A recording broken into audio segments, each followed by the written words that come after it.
Loi du karma et réincarnation. Bonjour, ici Dorian Vallée, je suis auteur et créateur du site Terre Cristalline. Et sur cette chaîne, je vous guide pour passer d'un état de limitation à un état de plein rayonnement. Vous pouvez télécharger gratuitement mon livret Rayonner en toute simplicité pour commencer ce chemin avec moi. Et aujourd'hui, je vais vous parler de karma, de loi du karma, de réincarnation, de roue de la réincarnation et comment s'en libérer en fait. Comment faire qu'à un moment donné, il n'y ait plus ce besoin de revenir se réincarner encore et encore. Et en fait, c'est en lien avec mon livre sur les lois universelles et ça vient un peu en complément de ce qu'il y a aussi dans la loi du karma. Donc on ne revient pas sur comment libérer son karma, etc. Parce que il y a déjà plein de choses expliquées là-dessus. Mais je voulais rajouter un élément sur une histoire que j'ai lue récemment et que je voulais vous partager, qui est celle en fait d'un maître éveillé, éclairé, qui va manifester physiquement un palais pour son disciple, parce que c'est le seul désir de son disciple qui n'a encore pas été exaucé. Et donc c'est son karma restant, son seul karma restant qui demande à être exaucé. Et c'est comme ça qu'il s'éveille notamment à sa pleine nature divine et originelle, c'est que tous ses désirs ont été réalisés. Et en fait, à chaque instant où vous avez un désir, c'est comme s'il était envoyé dans l'univers et qu'il doit se manifester à un moment donné ou à un autre, que ce soit maintenant ou plus tard. Mais il doit se manifester pour que, ou sous une forme ou sous une autre d'ailleurs, pour que ça puisse juste lâcher la tâche. Et l'idée, c'est qu'il y a deux types de désirs. Il y a le désir d'ordre spirituel qui rapproche de Dieu, qui est celui de l'élan pur, profond, de renouer avec ce que nous sommes de toute éternité. Et il y a le désir matériel, qui est celui de l'humain qui veut expérimenter certaines choses sur ce plan ou obtenir certaines choses sur ce plan.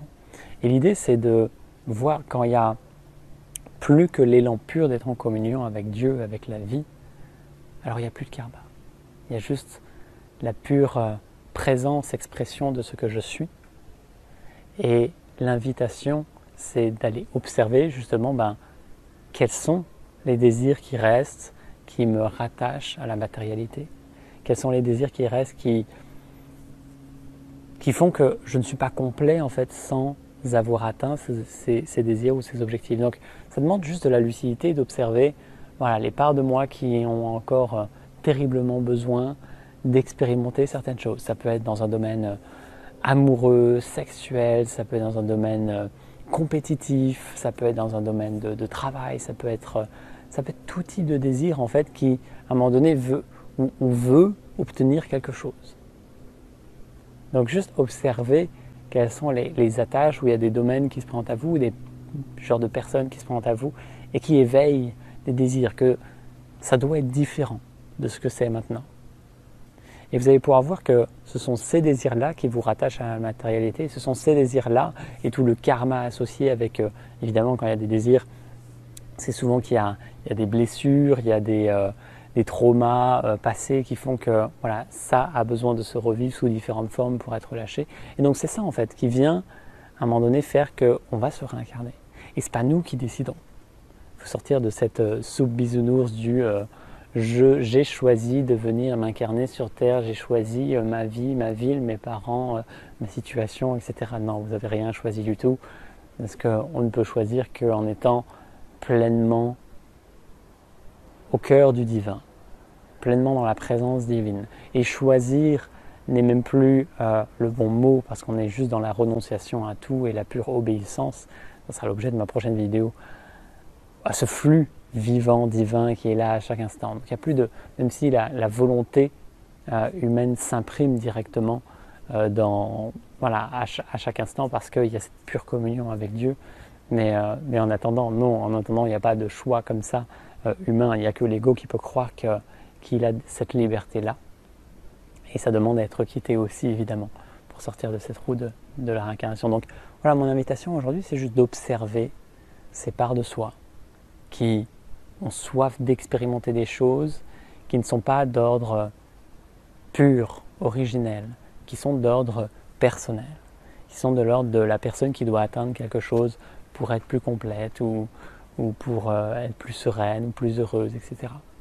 Donc tout ça, c'est du karma à réaliser en fait. Et c'est ok en fait de poursuivre ces buts, parce qu'à un moment donné, il faut les voir, il faut les accomplir et qu'ils puissent juste être relâchés.